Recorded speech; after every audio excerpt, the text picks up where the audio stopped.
Est-ce qu'il est l'homme de la situation ? Alors Fred Michalak, petit retour en arrière, c'est le choix de Philippe Saint-André qui lui a donné les clés dès 2012, oui, pour cette Coupe du Monde. Et depuis, malgré ses différentes blessures, Laurent Depré, Michalak a toujours gardé en tête cette Coupe du Monde 2015.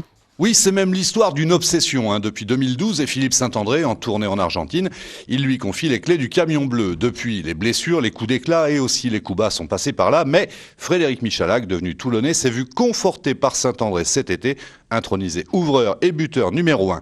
Un pacte a même été passé entre le sélectionneur et le plus ancien international en exercice, devenu d'ailleurs meilleur marqueur de l'histoire des Bleus, et à 2 coups de pied seulement de devenir meilleur marqueur français en Coupe du Monde. Michalak a rassuré pour sa place de numéro 1, mais toutes les chances de son côté, en chambre avec son demi de mêlée de Toulon et désormais des Bleus, Sébastien Tilliusbord.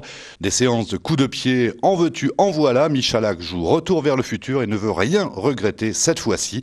Remonter le temps et gagner enfin les matchs cruciaux qu'il a trop souvent perdus sous la pression. Merci Laurent. Qu'est-ce qu'il y a, Eric ? Jacques, tu racontes dans le rugby, ils font des pactes. Ça doit être. Non mais c'est quoi ? Non mais les gars là, racontez-nous parce que nous on ne connaît pas. C'est quoi les pactes ? Alors c'est, je te fais une passe, tu m'en referas une. Est-ce que c'est un pacte ça ? Philippe Saint-André quoi. Ah mais non, mais c'est le cap. C'est toi, tu crois que Jacques il habite tu le vas Cap ? être beau, oui je vais être beau, Philippe. C'est un pacte ça ? Cap d'Agde. Oui, au Cap. Oui, il a fait un pacte avec le diable peut-être, mais non mais c'est bien. Non mais les mecs se rassurent, ils dorment avec un ballon, tout ça. Ils se rassurent comme ils peuvent. Qu'est-ce que tu veux que je veux dire ? C'est Olive et Tom, il dort avec un ballon. Le ballon est ton ami. Moi je dis bravo. Ça monte à concentration. Il est l'homme de la situation maintenant. Est-ce qu'il est l'homme de la situation ? Alors maintenant, tu vas pas pouvoir t'échapper. Tant que tu n'as pas répondu, je demande à personne d'autre. Tant que tu n'as pas répondu par oui ou par non. Oui, de toute façon, c'est l'homme de la situation. Parce qu'on n'en a pas d'autre. Elle est lourde la langue, hein. Langue de bois. Bien sûr que c'est l'homme de la situation. C'est l'homme de la situation parce qu'il n'y a pas le petit train du, parce qu'on a misé par sur défaut, lui. donc. Qu'est-ce que je te dis ? T'as un enthousiasme quand même. Mais parce que j'ai un enthousiasme, j'attends de voir que Fred, je vais pas mettre les sentiments. Bien sûr que Fred c'est un gentil gamin, bien sûr que c'est un mec qui est super doué. Mais à ce poste d'ouvreur, il a toujours eu des problèmes au pied, il a toujours eu des problèmes sur le lancement, sur la régularité de son jeu à ce poste. Bien entendu que c'est un gentil gamin, que c'est un joueur extraordinaire de rugby, qu'il a énormément de talent.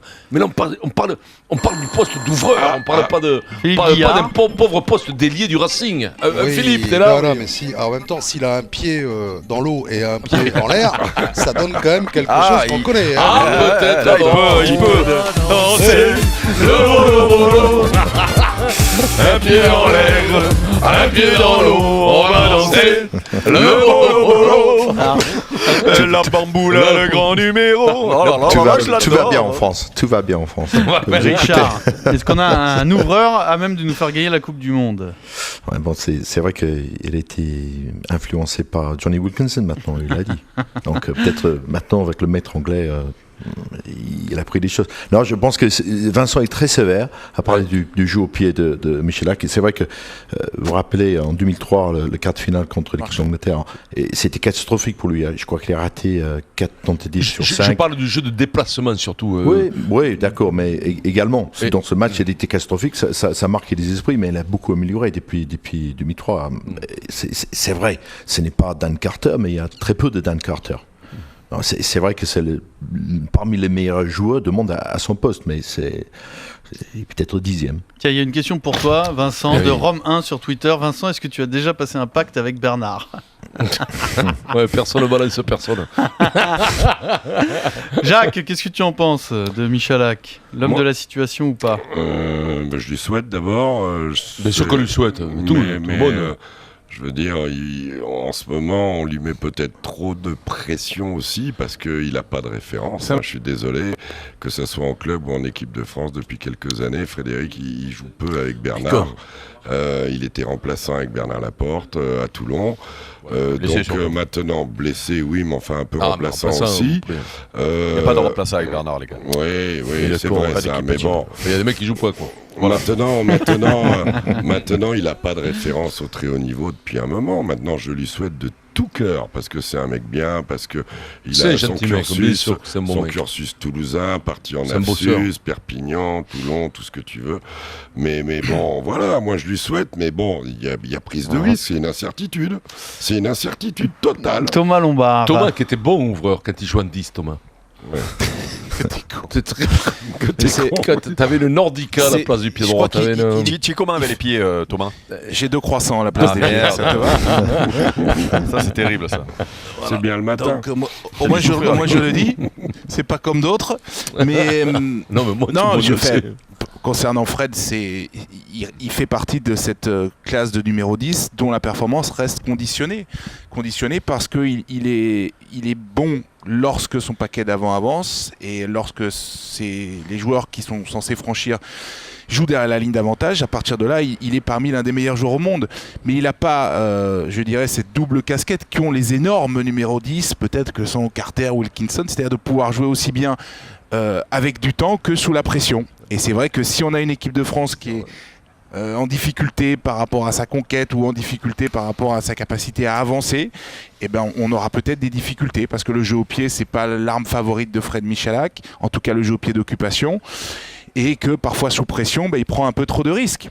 Mais quand on avance, quand on a du temps pour créer, c'est un joueur absolument remarquable et qui a fait d'énormes trucs avec l'équipe de France, ne serait-ce que lors de la prise de fonction de Philippe Saint-André, où c'était quand même le numéro 10, qui a aligné 4 performances de haut vol, au même titre que l'équipe de France d'ailleurs, sur la prise de fonction de Saint-André. Donc voilà un peu le schéma. Mais ce qu'on peut dire aujourd'hui, c'est qu'il se donne les moyens d'être le meilleur et il se donne les moyens d'avoir surtout une réussite dans l'exercice des tirs au but. Il a progressé, qui est capital vu le profil de jeu qu'on voit que cette équipe de France elle va avoir, c'est-à-dire un jeu direct basé sur la puissance de ses avants, sur la défense et l'idée c'est de mettre d'abord l'adversaire à la faute et de le sanctionner avec de la réussite au pied. Il a de super stats depuis le début de la compétition. Il est autour de 80% et 80% aujourd'hui c'est ce qui fait la différence entre les bonnes équipes et les moyennes équipes. Et en plus, il n'y en a pas beaucoup qui sont à 80%. D'après ce que j'ai compris, il a vachement progressé au pied parce qu'il bosse beaucoup, il a changé un petit peu la manière de travailler, c'est ça. Donc, tout à fait. Moi je pense que moi j'aime beaucoup Fred depuis toujours et alors que le comparer à Carter et à Wilkinson, je pense que c'est exagéré. Mais par contre, dire que ce mec-là est capable sur un coup de génie de te faire gagner des matchs, et ça a déjà été le cas, le quart de finale contre les Blacks, rappelez-vous, c'est quand même lui qui était au début. Alors vous allez me dire, c'était il y a 8 ans ou machin et tout. Oui, non mais bon, il n'est pas devenu, il n'a pas les 38 plaquages du sautoir. Hein? Le sautoir il fait 38 plaquages, je crois que c'est le record du monde là, en ce moment. C'est lui qui fait gagner le match. Quoi, sur le quart de finale, il est énorme. Mais non, mais c'est lui qui fait la fameuse action de laisser la fameuse passe en avant. Voilà. L'idée, Eric, c'est assez simple. C'est que Frédéric Michalak, jusqu'à maintenant, c'est celui qui peut te faire gagner un match. Voilà, donc c'est tout. Mais attends, laisse-moi terminer. Mais on voudrait aussi que ce soit celui qui puisse ne pas te le faire perdre. Oui, mais justement, dans la configuration actuelle. Voilà un peu la nuance. Est-ce qu'il doit changer, Thomas, pour excusez-nous, Eric. Si le pack est plus ça avait l'air intéressant ce que je voulais dire. Si le pack est pas souverain, qu'est-ce qu'il doit faire d'autre par rapport à ce qu'il sait faire? Devenir un 10 plus terre à terre, c'est-à-dire un 10 avec une profondeur dans son jeu au pied pour soulager son équipe qui est sous pression, avoir des diagonales, du jeu au pied long dans le camp adverse, lui trouver des angles, reculer aussi par rapport à la ligne d'avantage, faire reposer ses gros, et voilà, et pour le moment, quand une équipe est sous la pression, la sortir rapidement. C'est son défaut, c'est clair, mais il a des qualités. Putain, il s'enlève jamais du milieu quand il faut défendre. Et il a surtout, moi je trouve, des trucs de génie, des fois, qui peuvent faire basculer un match, même un match un peu compliqué. Il n'y en a pas beaucoup, il n'y en a pas tant que ça non plus.